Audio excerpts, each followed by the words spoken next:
What's up, guys? It's me, the ALE Double X Prince, and earlier I recorded part 3, part 4, and then as I was going through it, I was like, damn, some of these matches should go here, and some of these matches should go here, so you might get some delays. These are pre-recorded videos, so don't expect me to get all the knowledge. For all I know, freaking McIntyre comes back and regains his belt, but that didn't happen. I don't know what the hell happened. This is the future, goddamn, or this is the past where you're watching this in the future, apparently. But anyway, let's just continue on this list. I moved some stuff around, so my notes are not clear. But this will be numbers 50 through 26. Coming in at number 50, Brock Lesnar versus AJ Styles from Survivor Series. This shows that Brock Lesnar needs to start taking on smaller dudes because he's been having classics. I mean, can you imagine his matches with Bryan? Hell, his match with Finn Balor, it better freaking happen. I don't know why we're not getting it.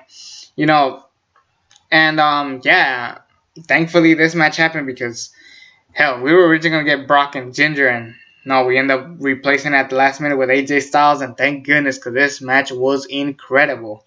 At number 49, Jay Lethal versus Cody from Supercard of Honor 11. Just continuing the WrestleMania weekend, Jay Lethal and Cody just had a great Texas Bull Rope match, I think it was, and I was shocked to see how amazing these two work in the ring together. They've had a better great match in the past, but this is probably my favorite out of their bunch, so it was a really good match. At number 48, we got Shinsuke Nakamura versus Bobby Roode from NXT TakeOver San Antonio. Bobby Roode finally becomes a star. He becomes the NXT champion, and thankfully so. I like Nakamura, but it was great to see Bobby Roode, the biggest heel we've ever had. And honestly, now that I think about it, he's been the best heel in NXT history. Yeah, and I will even say he's better than Kevin Owens. Not in the ring, but as far as a better character. So yeah, Bobby Roode has just done a fantastic job as the NXT champion. I wish it lasted a little bit longer. The fact that he dropped it to McIntyre, which was a good match, it just wasn't as great. And you know what? Bobby Roode and Shinsuke Nakamura just had a great match, and I really enjoyed the hell out of it. At number 47, the men's Money in the Bank match featuring AJ Styles, Baron Corbin, Dolph Ziggler, Sami Zayn, Kevin Owens, and Shinsuke Nakamura. It was just a good match with all 6 men, basically proving that Jinder Mahal is nothing compared to these 6 guys. And yeah, I just had a great time watching this match. Honestly, one of my favorite Money in the Bank ladder matches, considering the fact that anybody could have won and I wouldn't be mad, which is really good, to say the least. As far as it goes, Baron Corbin wins. I was glad about that, but the fact that he lost it the way he did, it just pissed me off. And, I wish Baron Corbin had a better push down the road. At number 46, the more recent match from ROH Final Battle, Bully Ray and Tommy Dreamer versus the Briscoe brothers. Bully Ray and the Briscoes were tag team champions, the 6-man tag team champions, whatever it's called. They turn his back on him. Bully Ray gets injured, almost retires, and then Tommy Dreamer comes back, and we just have a great brawl, putting the Briscoes over as a great tag team. Even though Jay Briscoe is far superior than this, Bully Ray and Tommy Dreamer being the veterans from ECW is just a great match, and I really enjoyed the hell out of this match. Awesome match. At number 45, Asuka versus Ember Moon from NXT TakeOver Brooklyn 3. This is the best match of NXT TakeOver Brooklyn 3. I wish JR commentated for this match instead of Itami and Black. Yeah, I was so glad. The final match of Asuka's career in NXT before she arrives to the main roster. She wins, vacates the belt, and now she's the most over women wrestler in the main roster right now. Ember Moon eventually does win the belt back, but it wasn't as great. I kind of wish someone actually beat Asuka for the belt, like Kairi Sane. That would have been great. Kairi Sane and Asuka, that match would have been amazing. But yeah, we got Ember Moon and Asuka, and honestly, it was a great way to send off Asuka because she and Ember Moon had the best match of the night by far. At number 44, Mil Muertes versus Jeremiah Crane from Lucha Underground, August 9th. This is continuing the Cueto Cup tournament. Jeremiah Crane and Mil Muertes beat the crap out of each other before this match starts, and Dario decided to make this a no DQ match. These guys just go at it, multiple chair shots, just beating the crap out of each other, and it continues the love triangle between them two and Katrina. Even though Katrina's in love with Phoenix because she wants life. Just an all out great story. And then the fact that instead of giving Jeremiah Crane the lick of death, Katrina makes out with him, and then Mil Martinez gets pissed off and beats the shit out of him even more, which was just badass from everybody involved. So I really enjoyed that. At number 43, from WrestleMania 33, the best match of WrestleMania for me, Triple H and Seth Rollins. Great feud, great match. Even though it wasn't an unsanctioned match, I still had a great time with this match, and it was just a good match with a great story. The fact that Samoa Joe didn't interfere or Finn Balor didn't interfere made it up for me. Thankfully, it was just them two, even though Stephanie was involved. But, I mean, what do you expect in these day and age? Eventually, Stephanie goes through a table, and this is the last time we see Seth Rollins use the pedigree as his finishing move. Eventually, he does the knee to the face, which I forgot what it was called. I did wish that Seth Rollins played off his injury a little bit more. He played it off, and then he didn't, then he did, and then he didn't. So if they did that, it would have been better. But easily the best match of WrestleMania. Coming in at number 42, Authors of Pain versus DIY. This was a great ladder match from both teams, and yeah, it showed that Johnny Gargano really cared about being part of DIY. But then Authors of Pain they win the belts back. As soon as you think DIY are gonna head out over to the main roster, Tommaso Ciampa turns on Gargano, and now we're gonna get Gargano and Ciampa down the road. And honestly, that's probably gonna be one of the best matches of the year next year, and I'm excited to see where this goes. Authors of Pain looks strong, and then we set up a feud down the road. So kudos for NXT for trying something new and finally giving us the turn of the century. Tommaso Ciampa turning on Gargano. Good job, everybody.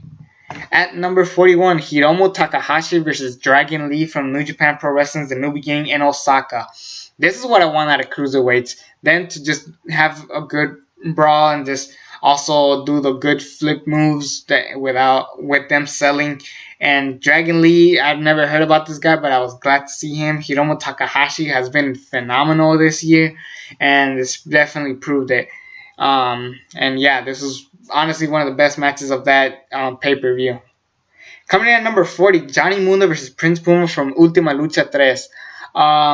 This is the co-main event from Ultima Lucha 3. It was the main event until we got another thing going down forward, but it was a good match culminating the feud, of Mundo and Puma, because they started the show. So because we weren't sure if we're going to get a season 4, might as well end it with the feud that begun it all. It made sense, and then Pentagon eventually cashes in his gift to the Gods Championship and wins. So yeah, that was great, and I really enjoyed everything about it. I'm even counting Puma and Pentagon, so those two things count as one whole thing, and I really enjoyed both things. And I'm guessing down the road we're going to get Johnny Mundo versus Angelico. Awesome. Coming in at number 39, I think this is a street fight, but it was the Hardys, Young Bucks, and the RPG Vice. 3 great teams. One, of course, is one of my favorite teams. My favorite team of all time, if you could tell. Brokenness and the Obsolete. Yes, this was a great match. I really had a great time. And yeah, the mini run that the Broken Hardys had in ROH definitely proved that these guys are, in fact, brilliant in the ring. And taking on the Young Bucks and RPG Vice, hell yeah, all the way.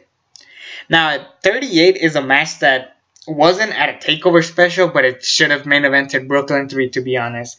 Bobby Roode versus Roderick Strong from NXT. What is it, July 5th? Yeah, July 5th. This match was amazing. The feud was there. The fact that they brought in Roderick Strong's wife into the mix.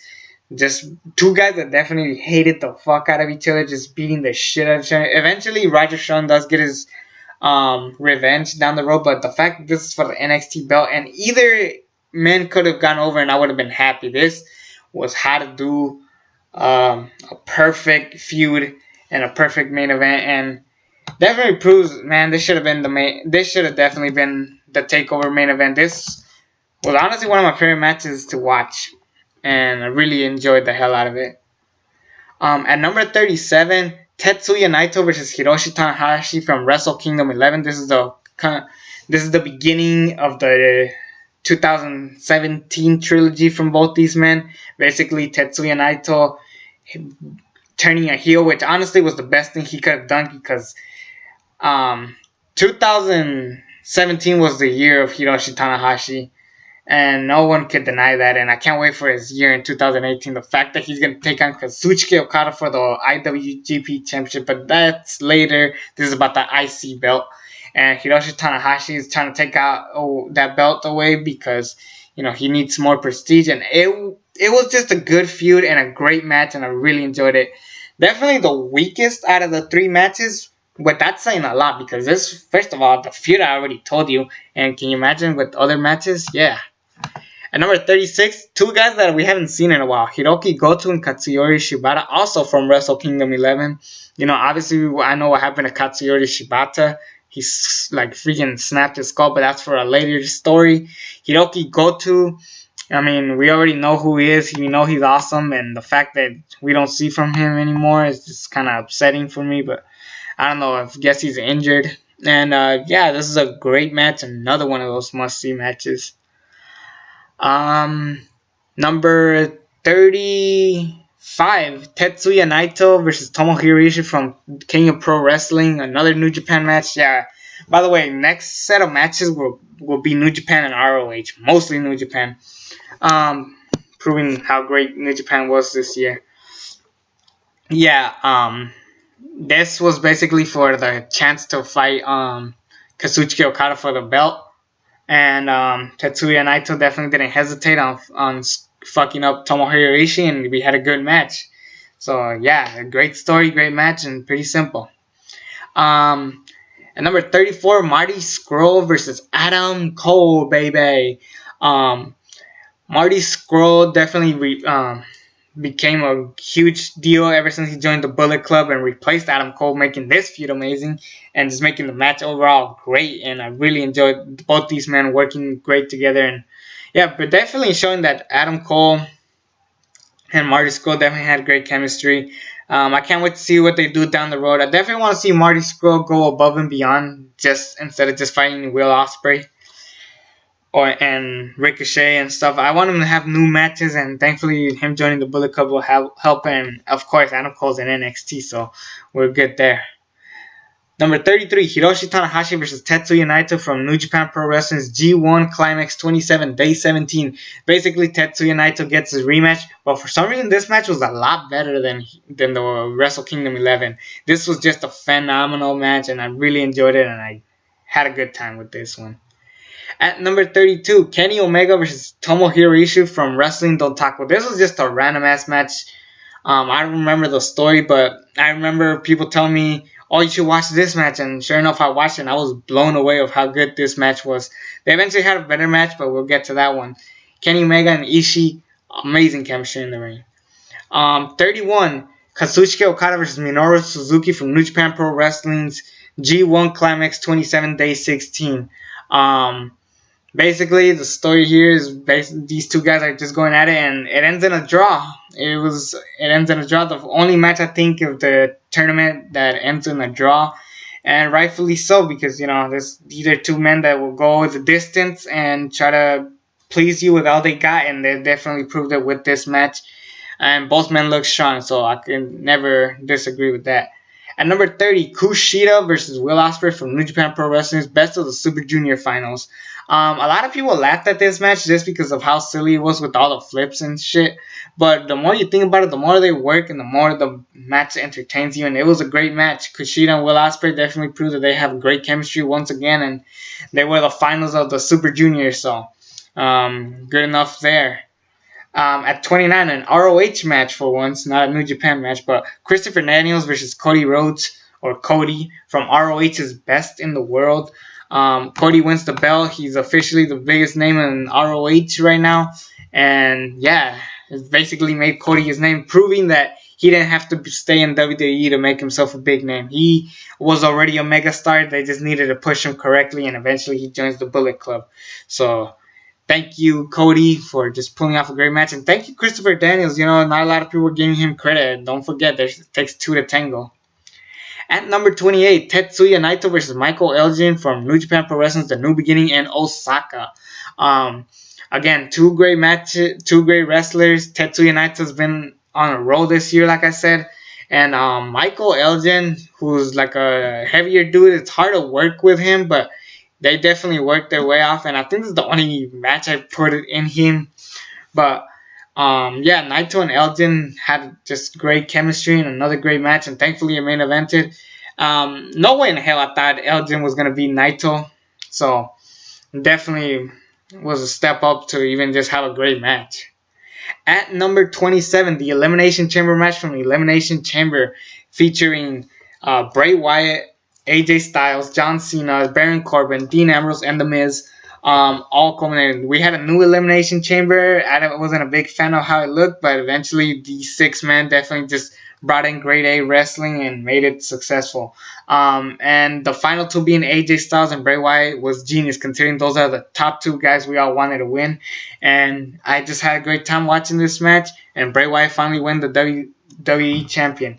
Sadly, it led to Randy Orton just beating him with one RKO, which sadly sucked, but what can you do? We just be happy we had a great Elimination Chamber match this year. At number 26, Kota Ibushi versus Zack Sabre Jr. This is the final match I'm going to talk about. From New Japan Pro Wrestling's G1 Climax 27 Day 3. They should have easily closed out the Cruiserweight Classic. One of these two guys should have gone over at the Cruiserweight Classic, but no. They didn't sign, so we got TJ Perkins and Grand Metalik, which was a good match, but nothing compared to this. This could have easily been the biggest successful match of the Cruiserweight Classic. And definitely this match buried the fuck out of that Cruiserweight Classic. And I liked that tournament too. But damn, can you imagine how great it would have been? Either way, we got the match here, and I was just happy to see it. It was just two different types of wrestling just working together, and I just had a great time. That will be it for this part 3. Part 4 coming soon. It's me, the ALE XX Prince. Subscribe to this channel if you haven't already, and until then, I'm out.